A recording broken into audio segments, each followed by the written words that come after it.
لیکن اگر کوئی نبوت کا دعویٰ کرے، وہ مسئلہ بعد میں پیش کرتا ہے، اپنے آپ کو پہلے پیش کرتا ہے، وہ کہتا ہے میں اللہ کا نبی ہوں، اور جو میں مسئلہ بتاؤں گا وہی صحیح مسئلہ ہوگا۔ ہم جو مسئلہ بتاتے ہیں وہ کہتے ہیں اللہ کے رسول نے یہ بتایا ہے، مسئلہ ہمارا نہیں ہے یہ مسئلہ۔ کئی لوگ پوچھتے ہیں جی اس مسئلے میں آپ کی رائے کیا ہے؟ ہم نے کہا مسئلوں میں ہماری کوئی رائے نہیں ہوتی، ہم تو اللہ اور اللہ کے رسول کے ترجمان ہیں، جو ان کی بات ہوتی ہے وہ ہم نقل کر دیتے ہیں، بس ہماری رائے تو ہوتی کوئی نہیں۔ سیاست میں رائے ہوتی ہے، کسی اور مسئلے میں رائے ہوتی ہے، دین میں رائے نہیں، دین میں اللہ رسول کا احکام ہوتے ہیں۔ اور جو پیغمبری کا دعویٰ کرتا ہے وہ دو باتیں کہہ رہا ہوتا ہے، ایک تو کہہ رہا تو میں اللہ کا پیغمبر ہوں، اپنی ذات پیش کرتا ہے، دوسرا وہ کہتا ہے جو میں بات کہتا ہوں وہی دین ہے۔ جب اس کو نبی مان لیا تو اب وہ جو کہے گا وہ دین ہوگا۔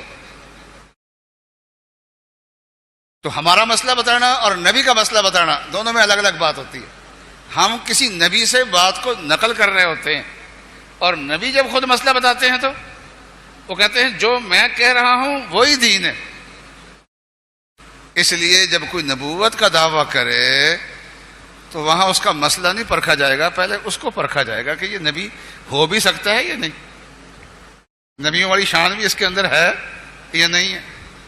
اب مرزائیوں کے سامنے جب بات آتی، مرزائیوں کی بات آتی ہے اور ہم کہتے ہیں کہ مرزا جو ہے وہ تو اس قابل نہیں ہے کہ اس کو ایک شریف انسان کہا جا سکے، نبی کیسے کہہ سکتے ہیں؟ ہم اس کی ذات سے بات کرتے ہیں، اور وہ ذات کی بات بھی ہم اپنے پاس سے نہیں کرتے، ان کی کتابوں سے کرتے ہیں، اس کی اپنی بات نقل کرتے ہیں کہ مرزا نے اپنے بارے میں خود کیا کہا ہے، اپنا تعارف کیا کرایا ہے، ہم تو وہ کہتے ہیں۔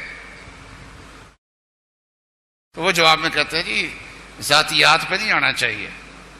تو ہمارے بوڑھے بادشاہ جو ہے نا وہ بھی کہتے تھے جی ذاتیات پہ تو بحث نہیں کرنی چاہیے نا، اب ذاتیات پہ نہیں آنا چاہیے۔ بھائی ایک عالم میں اور ایک مدعی نبوت میں فرق ہے۔ ایک عالم ہے وہ مسئلہ بیان کرتا ہے، وہ بھی اپنا نہیں بلکہ نبی اکرم صلی اللہ علیہ وسلم کی بات نقل کرتا ہے، اور جو نبوت کا دعویٰ کرتا ہے وہ اپنے آپ کو پیش کرتا ہے۔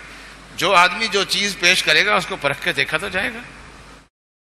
جو کدو بیچ رہا ہے ہم اس کے کدو دیکھیں گے، پرکھیں گے، اس کو پکڑ کے دیکھیں گے، اس میں ناخن چبو کے دیکھیں گے یہ کدو کہیں زیادہ پکا ہوا تو نہیں ہے، پکڑنے کے قابل بھی ہے یا نہیں ہے۔ جو برتن بیچے گا ہم اس کے برتن کو چھولے مار کے دیکھیں گے، کچے برتن ہے، کمہار کا برتن ہے، اس کا گھڑا ہے، اس کی ہانڈی ہے، جو چیز وہ پیش کر وہ کہے جی نا نا نا نا اس کو ٹھولا مار کے نہیں دیکھنا، ہم کہ پھر رکھ اپنے پاس، جو چیز تو پیش کرے گا اس کو پرکھا تو جائے گا نا بھائی۔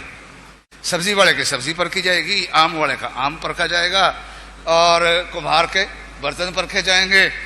تو جو چیز جو آدمی پیش کرتا ہے وہ دیکھی جائے گی۔ تو جو نبوت کا دعویٰ کرتا ہے ہم اس کی نبوت پرکھیں گے، پہلے تو اس کو پرکھیں گے، بعد میں اس کی بات دیکھیں گے۔ بات اس کی بعد میں ہے، پہلے اس کی ذات ہوتی ہے۔ تو اگر آپ میں اتنی طاقت نہیں ہے تو پھر مرزا کی بات کیوں پیش کرتے ہو؟ بلکہ جرأت کرو، تم بھی اس کی لعنت سے نکلو باہر۔ وہ اس قابل بھی نہیں ہے کہ اس کا تذکرہ کیا جائے۔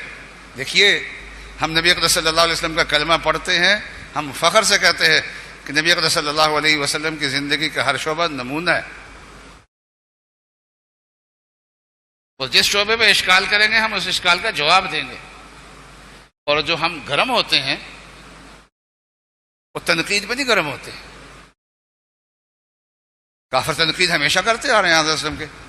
حضرت صلی اللہ علیہ وسلم نے شادیاں زیادہ کی، اس پہ وہ اشکال کرتے ہیں، آپ کے مسئلہ جہاد پہ بھی وہ اشکال کرتے ہیں، کئی مسائل پہ وہ اشکال کرتے ہیں، غلط اشکال ہوتے ہیں، ہم ان اشکالوں کو غلط کہتے ہیں، اور جو ان کے اعتراضات ہوتے ہیں ہم ان کا جواب دیتے ہیں، کبھی ان سے لڑے نہیں ہیں،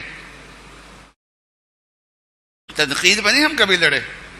ہاں بے ادبی کریں، گالیاں نکالیں، اس پہ ہم لڑتے ہیں، اس میں ہم حساس ہیں۔ پھر وہ گالی نکالیں، تنقید سے آگے نکل جائیں، بے ادبی تک پہنچ جائیں، وہاں ہم پھر حساس ہیں۔ لیکن یہ ہے کہ جہاں تک وہ تنقید کرتے ہیں تو تنقید غلط ہوتی ہے، ہم اس کو غلط کہتے بھی ہیں، اور ہم یہ بھی کہتے ہیں کہ اس تنقید کی کوئی گنجائش بھی نہیں ہے، لیکن ہم اس کا جواب دیتے ہیں، اس کو سمجھاتے ہیں۔ ہمارا ایک مسلمان تھا برطانیہ میں، تو وہ اتوار کو ان کے چرچ میں چل جاتا تھا باقاعدہ، وہاں جا کے سیرت کی کوئی نہ کوئی بات سمجھا کے آتا تھا، اور جب سمجھائی جائے بات کہ حضور صلی اللہ علیہ وسلم نے شادیاں زیادہ کیوں کی ہیں، پھر سمجھ میں آتا ہے کہ اس میں اللہ تعالیٰ کی کتنی حکمتیں ہیں، کتنے فوائد ہیں۔ جب جہاد جا کے ان کو وہاں جا کے ان کو مسائل سمجھایا آتا تھا، عیسائیوں کو جا کے سمجھایا آتا تھا، اور کئی لوگوں کے ایمان کا وہ ذریعہ بن گیا۔ تو وہ اشکال سیرت پہ کوئی کرے گا، ہم ذمہ دار ہیں، ہم سیرت خود پیش کرتے ہیں، یہ چھپاتے ہیں۔ یہ مرزے کے حالات جو ہے نا، وہ اردو میں کتابیں تو ہیں لیکن انگریزی میں اس کے ترجمے نہیں کرتے۔ انگریزی میں ایسے پمفلٹ وغیرہ بنا کے نا کوئی تھوڑے سے چھاپ چھوپ لیتے ہیں، اس سے زیادہ کام نہیں کرتے۔ اور ہم چاہتے ہیں کہ قرآن بھی لوگوں کے سامنے پیش کریں، اور حضور صلی اللہ علیہ وسلم کی سیرت بھی پیش کریں، ہر زبان میں آئے یہ چیزیں، یہ ہماری شان ہے۔ اور آج مرزائیوں کا حال کیا ہے؟ مرزے کی اپنی باتیں پیش کرتے ہیں تو بھاگتے ہیں، بدکتے ہیں۔ وہ جیسا گدھا نہیں جو لتیاں مارتا ہوتا ہے، اس وقت یہ مرزے کا تذکرہ کر دو، گدھے والا حال ہوتا ہے ان کا۔